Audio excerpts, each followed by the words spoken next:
Welcome to Tactical Talk. This is Zain. Today the topic of our show is the US and North Korea tensions. How big of a threat is North Korea to the world? To discuss this topic, we have with us today Alex Christoforou, who is a writer and director at the Duran. Welcome to our show, Alex Christoforou. This is Zain Khan. It's a pleasure to have you on Tactical Talk. Thanks for having me. Pleasure to be here. Alex, let's get to the first question. How big of a threat is North Korea to the US with their current intermediate range ballistic missile system that has the capacity to carry nukes? Well, this is actually a very timely question because just yesterday a salvo of short-range surface-to-ship missiles was fired off of North Korea's eastern coast. The missiles traveled about 125 miles and they fell into the Sea of Japan, as most of the missile strikes have done recently. How big of a threat the latest missile strike is and the past missile strikes are depends on whose perspective you're looking at. If you're looking at it from South Korea's perspective and the 30,000 U.S. troops stationed on the border between South and North Korea, then the missiles are a threat. South Korea and Seoul specific is a very big city, about 20 million population, and North Korea has demonstrated that they do have the ability to strike South Korea should tensions rise or should we get to that point. A threat to the mainland United States is obviously out of the question. That's not going to happen. But the U.S. does have a significant force stationed in South Korea, and those missiles are a threat. Now, will North Korea engage in a first strike against South Korea? I think that's a very, very far-fetched assumption. I don't see that happening.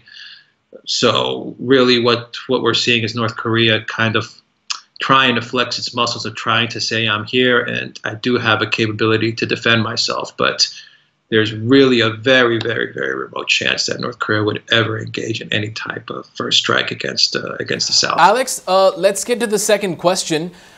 North Korea is continuously testing its missile capability. Is it trying to show to the U.S. that it's not intimidated, or are there other reasons? Well, it's North Korea's way of obtaining some sort of leverage. North Korea is an isolated country, has been isolated. It really has only one outlet towards the outside world, and that's China, mainland China. And every time there's a missile strike, a missile launch, warning of a potential strike or flexing its muscles that it can strike South Korea, North Korea is basically saying, look at me, look at us again. Here we are. And, we want some attention. That attention can be in the form of payments and subsidies to keep its economy, what is left of its economy, above water. It could be, Kim Jong-un's way of saying, we're not going to back down from this regime that we have. We're not going to submit to U.S. imperialism. We do have the capability to defend ourselves, and it's really just a signal to the world that North Korea is here and is present.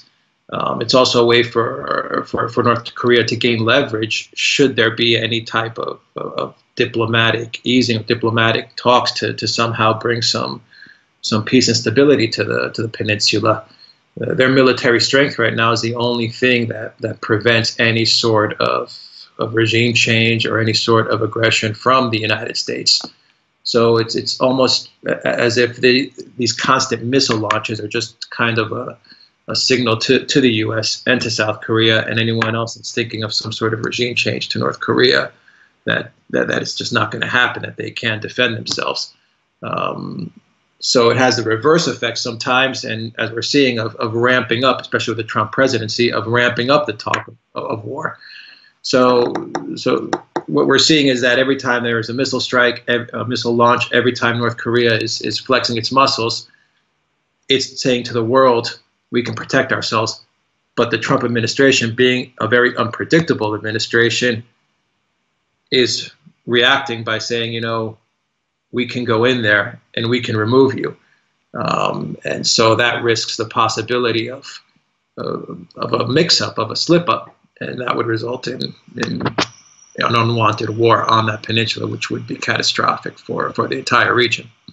Alex, THAAD, $1 billion missile defense system with the capability to intercept North Korean missiles, was deemed operational by the U.S. command stationed in South Korea. Is that signaling a preparation for war? No, I wouldn't say it's signaling a preparation for war.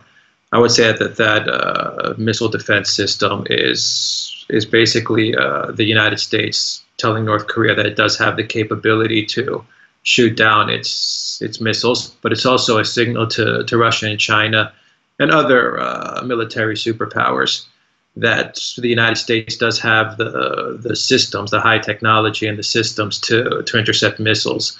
And so, you know, this whole THAAD, you know, press coverage of that missile system is also a kind of a signal to the world that the United States does have the capability to shoot down any type of missiles that enter its airspace or any of its allies' airspace. For North Korea, it's once again a signal from the United States that it does have the capability, should North Korea decide to engage in a first strike to the south, that it can shoot down those missiles and in that case move to a second offensive against North Korea. So if it's a preparation for war, no, it's not, but it is once again some heavy posturing on behalf of the U.S. military. China has distanced itself from the North Koreans after their reckless attitude of missile testing, despite the sanctions and warnings from the U.S. But if a war breaks out between the U.S. and North Korea, how much are the chances of the Chinese getting sucked into this fight? Well, the Chinese have made it very clear, both at the UN Security Council and to the United States and to the world, that they will not accept any sort of conflict on the peninsula. The Chinese have been adamant and have been very clear in their statements, whether it's from the government or from the state-run media outlets, that a diplomatic solution is the only solution to the tensions on the peninsula. China knows that any type of conflict in North Korea, especially one that involves the United States and involves any type of regime change, would be a catastrophe for the region and especially for China.